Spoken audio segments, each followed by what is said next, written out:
Hello and welcome to this episode of Economics and You. I am your host, Mr. Samuelson.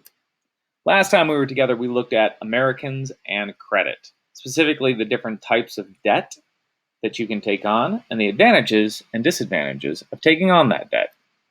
Today, we're going to be looking at the sources of loans and credit. That is, where do you go to get the money? First of all, let's look at our types of credit. There are two major types that we're going to be dealing with in this class because they're the most likely ones that you will encounter in life, unless you go to a loan shark. Don't go to a loan shark. Go to one of these. They are, one, credit cards. Make sure that you're careful with credit cards, but if you are, they can be a great source of money. Second one is borrowing from an institution, such as a bank. Both of these types of lenders are going to earn their money by charging interest. Remember, anytime you borrow money, you've got to pay for that. That's how they make their living. All right, let's go further and take a look at types of financial institutions. These are the big institutional things that you can walk in, and if you come to an agreement, you can walk out with a bunch of money. Top one are commercial banks. Commercial banks control most of the money and provide many additional services as well. For most of you watching this video, when you go to get a mortgage one day, that is a loan for your house, you'll be going to a commercial bank to get that. Next one on our list is a savings and loan association. Generally, a savings and loan association operates similarly to a bank with loans, but they tend to provide fewer additional services. And because they're providing fewer services, they can offer a slightly better rate. You're not going to see a huge difference between a commercial bank and a savings and loan institution, however, on your interest rates. It's going to be just a little bit, but a little bit on a big mortgage can go a long way.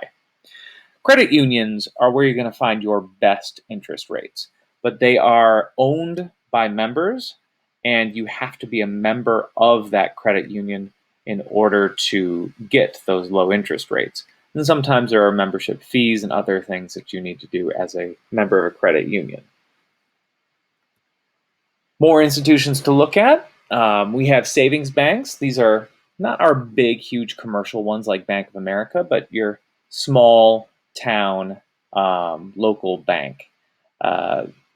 These will generally issue small home loans and auto loans to nearby residents, but not provide financial services for the nation as a whole or for large geographic areas.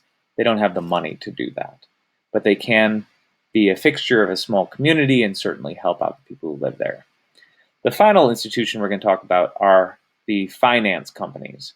Finance companies, you want to be careful with these ones because they tend to have lower standards for who they will give money to. So it's easier to get money from a finance company, but you're going to pay for it in higher interest rates, generally a much higher interest rate. So do be careful with that. You should not be going to a finance company unless a couple things are true. One, you've already tried all of the other things on this list and couldn't get a loan. And two, you really, really need that house. Charge accounts. A regular charge account is run through a store and allows about 30 days to pay without interest. Another type is a revolving charge account, which allows you to make purchases without first paying the past balance. And finally, you have an installment charge account. It expects you to take longer to repay, and it builds in a payment plan for you to do so. Credit cards are good. They're good because they can be used at many locations, not just one. And some of them will even allow you to borrow funds for cash purposes if you need them. You do always want to be aware of finance charges, though. How they're being applied is an important thing for you to know.